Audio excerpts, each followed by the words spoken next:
Aviation is a world built on precision.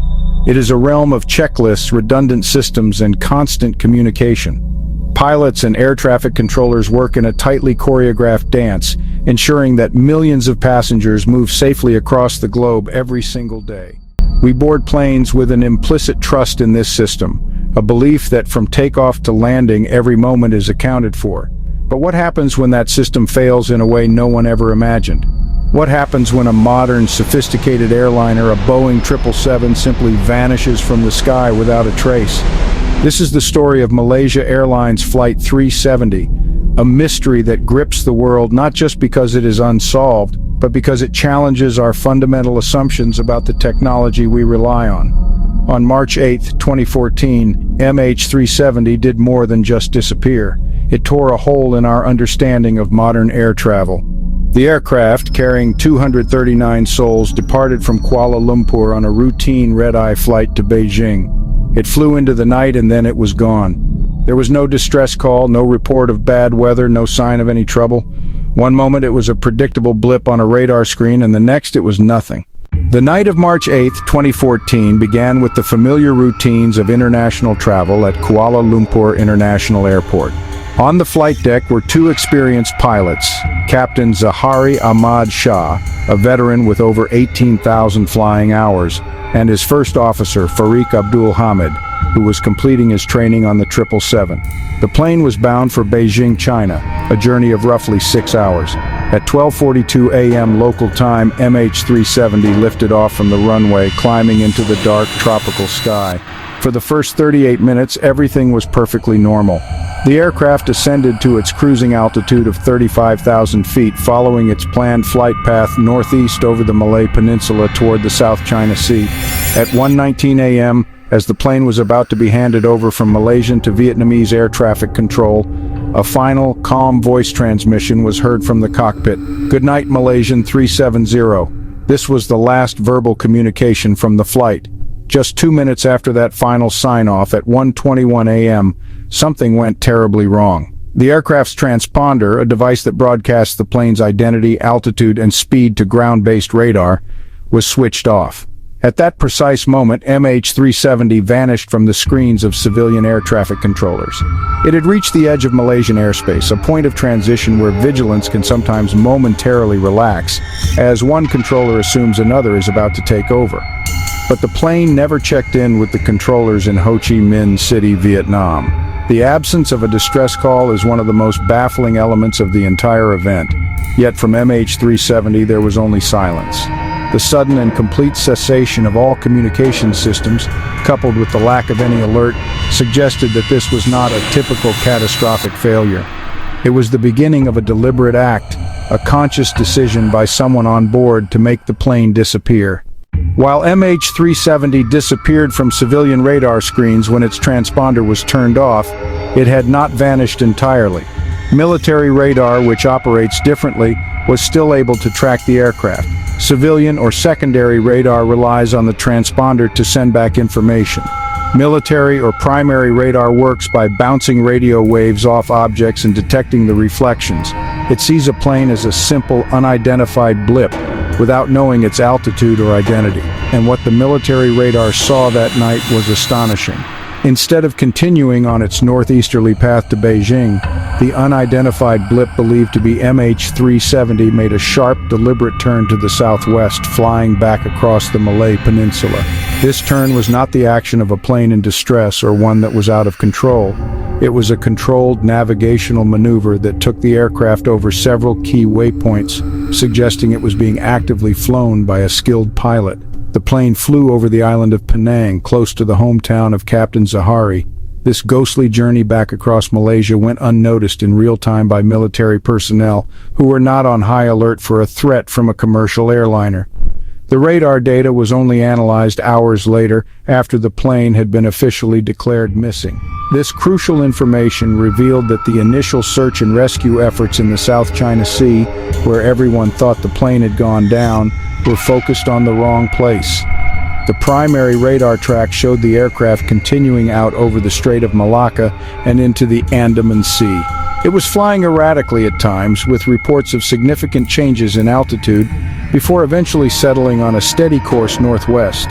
The last confirmed primary radar contact was at 2:22 a.m., about an hour after it first disappeared from civilian screens. At this point, it was far out over the water, near the limit of the military radar's range. After that, it was truly gone from all conventional tracking systems. This radar data fundamentally changed the investigation. It ruled out theories of a sudden explosion or catastrophic systems failure over the South China Sea. Instead, it pointed toward human intervention. Someone with knowledge of the Boeing 777 systems had deliberately disabled communications and navigated the plane on a new, secret course. The question was no longer just what happened, but who did it and why. The phantom flight path recorded by military radar was the first major clue, a breadcrumb trail that led investigators away from the flight's intended destination and toward a vast, empty expanse of ocean to the west. Just when all seemed lost, a British satellite communications company named Inmarsat discovered a faint electronic trail. The Boeing 777 was equipped with a satellite data unit, or SDU, that even when most communication systems are turned off, periodically tries to connect with a satellite. On the night of the disappearance, after the plane went dark, the SDU on MH370 continued to respond to routine automated status checks from an Inmarsat satellite positioned in a geostationary orbit high above the Indian Ocean. These connections, which investigators called handshakes, were like faint electronic heartbeats, proving the plane was still powered and flying for hours. These handshakes did not contain any specific data about the plane's location, speed, or altitude.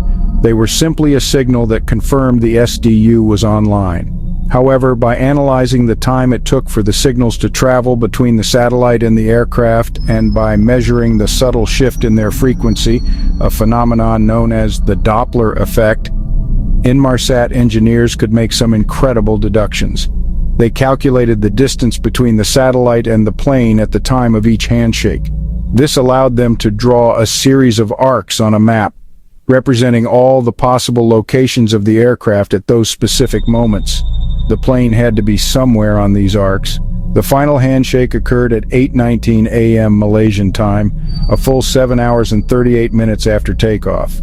A subsequent partial handshake at 9:15 a.m. is believed to have been initiated as the aircraft's systems rebooted after running out of fuel and losing engine power. This final signal provided the most crucial clue of all. By cross-referencing the arcs with the plane's estimated fuel range, investigators could narrow down the potential flight path. The data indicated two possibilities: a northern corridor stretching across Central Asia, or a southern corridor plunging deep into the southern Indian Ocean.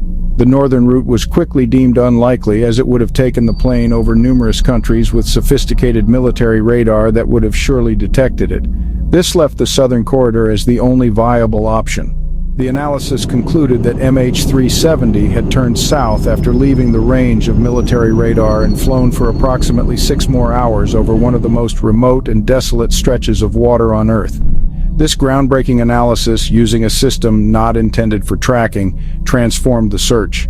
It moved the focus from the relatively shallow waters near Southeast Asia to a vast, deep, and treacherous area of the southern Indian Ocean west of Australia. The satellite data, as faint as it was, provided the only map investigators had to follow in their quest to find the lost aircraft. Armed with the Inmarsat data, the international search effort shifted its focus to the southern Indian Ocean.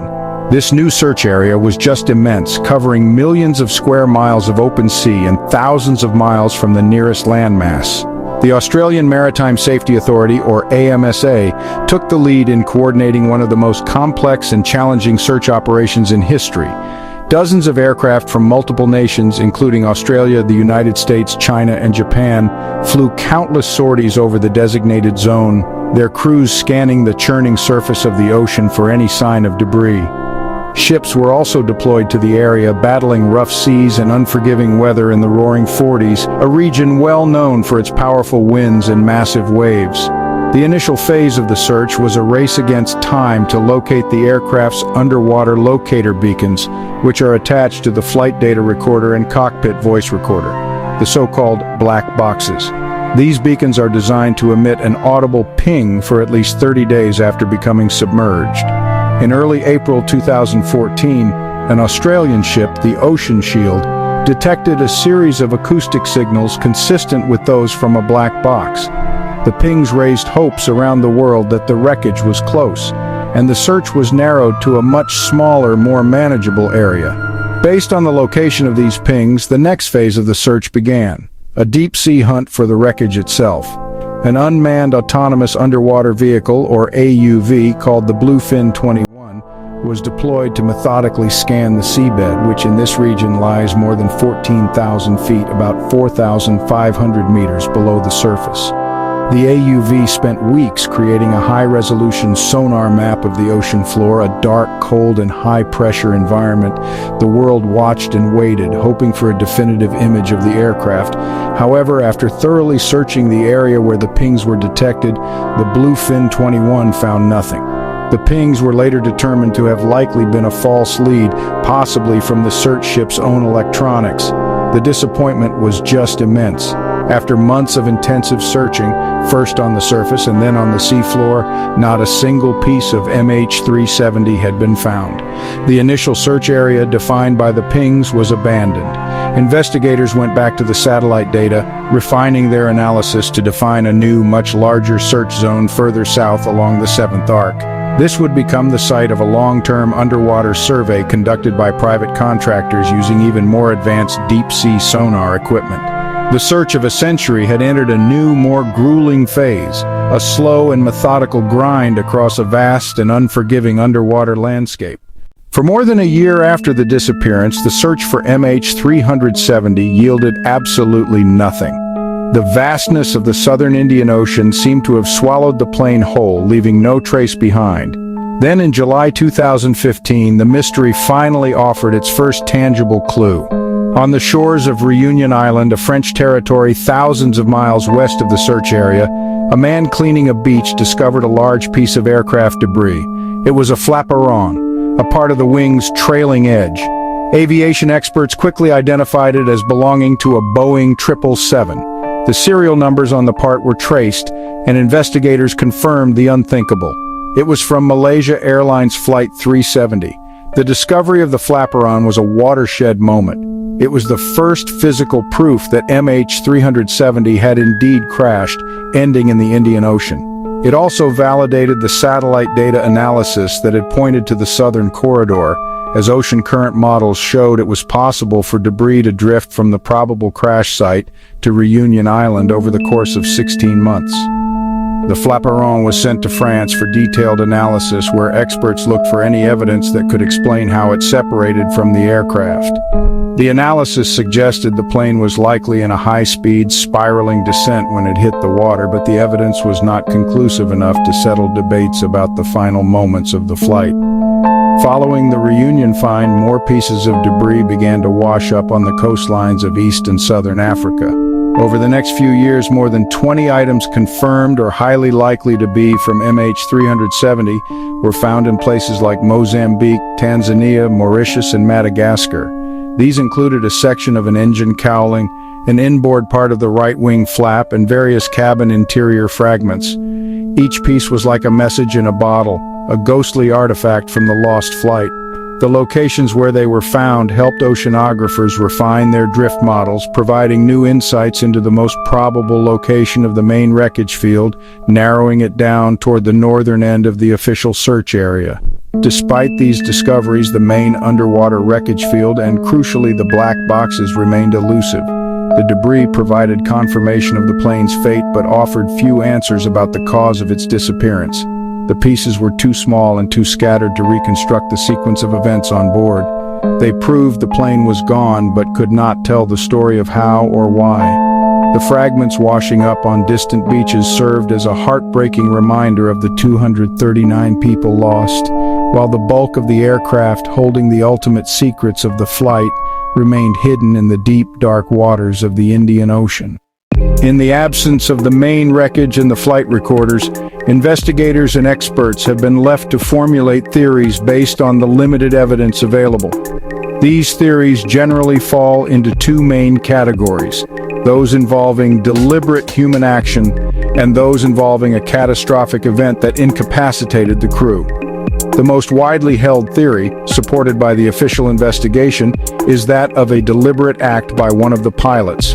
This scenario, often called the murder-suicide theory, posits that the captain or the first officer intentionally disabled the communication systems, depressurized the cabin to incapacitate passengers and crew, and flew the plane to a remote location until it ran out of fuel. The evidence supporting this theory is circumstantial but compelling. The precise and deliberate way the plane was diverted from its flight path, the disabling of the transponder and other systems, and the long controlled flight to the south all point to a skilled pilot at the controls. Investigators found that Captain Zahari Ahmad Shah had a flight simulator at his home on which he had plotted a course into the southern Indian Ocean that closely matched the one the plane is believed to have taken. While this is not definitive proof of guilt, it is a significant and unsettling coincidence that has led many to believe the captain was responsible for the aircraft's fate. Another possibility is that of an unlawful interference, such as a hijacking by a passenger or a stowaway. In this scenario, someone else could have forced their way into the cockpit and taken control of the aircraft. However, this theory has several weaknesses. No group has ever claimed responsibility for the act, which is unusual for a terrorist-related hijacking. Furthermore, security screenings of all passengers have not revealed anyone with the known skills or motivation to carry out such a complex act. Getting into a modern, reinforced cockpit is extremely difficult, and flying a Boeing 777 for hours requires a high level of expertise that none of the passengers were known to possess. A less prominent but still considered theory involves a catastrophic event that did not immediately destroy the plane. For example, a sudden explosive decompression caused by a structural failure or a fire from a volatile cargo item, like the shipment of lithium-ion batteries on board, could have incapacitated the crew. In this ghost flight scenario, the plane could have continued flying on autopilot until it exhausted its fuel. However, this theory struggles to explain the deliberate turnback across Malaysia and the subsequent precise navigation to the south. It also does not account for the communication systems being disabled sequentially rather than all at once, which would be expected in a major electrical fire or explosion. After nearly 3 years of tireless effort, the official underwater search for MH370 was formally suspended in January 2017. The governments of Malaysia, Australia, and China announced that despite covering over 120,000 square kilometers of seafloor with the best technology available, they had found no trace of the aircraft. The decision was met with anguish and frustration from the families of the victims, who felt that the world was giving up on their loved ones. The final report from the Australian Transport Safety Bureau acknowledged the immense challenge, stating that the lack of evidence prevented them from determining a specific cause, but that the consensus remained that the disappearance was the result of a deliberate act. The search did not end there, however. In 2018, a private American company called Ocean Infinity took up the challenge. Operating on a no-find, no-fee basis, they deployed a fleet of advanced autonomous underwater vehicles to search a new 25,000 square kilometer area just north of the original search zone. This new area had been identified by investigators as a high-probability location based on refined drift analysis from the discovered debris. For several months, Ocean Infinity's vessel, the Seabed Constructor, scoured the ocean floor with unprecedented speed and efficiency. The world held its breath once more, hoping that this new effort would finally solve the mystery. Despite the advanced technology and the renewed hope, the Ocean Infinity search also ended without success. In May 2018, the company announced that it had completed its survey of the targeted area and had found nothing. The failure of this second major underwater search was a devastating blow. It meant that the world's best technology and the most refined scientific analysis had been unable to locate a 63-meter-long airplane in the area where all the evidence pointed. The trail had gone cold, and with no new credible leads, the active search for MH370 came to a halt. The case of MH370 remains officially open, but inactive. The Malaysian government has consistently stated that it would consider resuming the search if new, credible evidence emerges that can pinpoint a specific location for the wreckage. For the families of the 239 people on board, this provides a small glimmer of hope, but also a prolonged and painful uncertainty. The suspension of the search does not mean the mystery is solved or forgotten. It simply means that for now, we have reached the limit of what we can do. The plane, with its secrets locked inside, continues to lie somewhere in the vast silent depths of the Indian Ocean, waiting to be found. More than a decade has passed since Malaysia Airlines Flight 370 vanished, yet the story continues to resonate deeply across the globe. It endures not just as an unsolved aviation puzzle, but as a profound human tragedy. At its heart are the 239 people, men, women, and children from 14 different nations, who stepped onto a plane and were never seen again. Their families have been left in a state of suspended grief, unable to mourn properly without answers or a final resting place for their loved ones. Their persistent calls for the search to continue are a powerful reminder that this is not just about a lost aircraft. It's about accountability, closure, and the fundamental human need to know what happened. The mystery of MH370 also forces us to confront the vulnerabilities in the systems we trust to keep us safe. In an era of GPS, satellite tracking, and constant connectivity, the idea that a state-of-the-art airliner could be deliberately made to disappear for over 7 hours is deeply unsettling. The incident exposed critical gaps in global flight tracking and led to significant changes in the aviation industry. New regulations now mandate that commercial aircraft report their position more frequently and be equipped with flight recorders that can be ejected from the plane or transmit data in real time before a crash. The legacy of MH370 is a safer aviation system, born from a terrible and unresolved failure. The narrative of the flight is compelling because it is a true detective story on a global scale. It has all the elements of a classic mystery: a sudden disappearance, a phantom journey, cryptic clues from space, and a cast of characters from pilots to investigators to amateur sleuths. The sheer lack of evidence has created a void that has been filled with endless speculation and debate. Every small piece of data, from the military radar tracks to the barnacles on a piece of debris, has been analyzed and reanalyzed. This collective, worldwide effort to piece together the truth shows our innate desire to solve the unsolvable and to impose order on a chaotic and frightening event. Ultimately, we still look for answers because not finding MH370 feels like an unacceptable outcome in the 21st century. It represents a failure of our technology, our institutions, and our ability to protect one another. Finding the plane would mean more than just recovering wreckage. It would mean recovering the truth. The flight recorders could finally tell the story of the plane's final hours, bringing an end to speculation and providing the families with the answers they have sought for so long. Until that day comes, Flight MH370 will remain a ghost in the machine of modern aviation, a chilling, cautionary tale and an enduring symbol of the profound and terrifying unknown.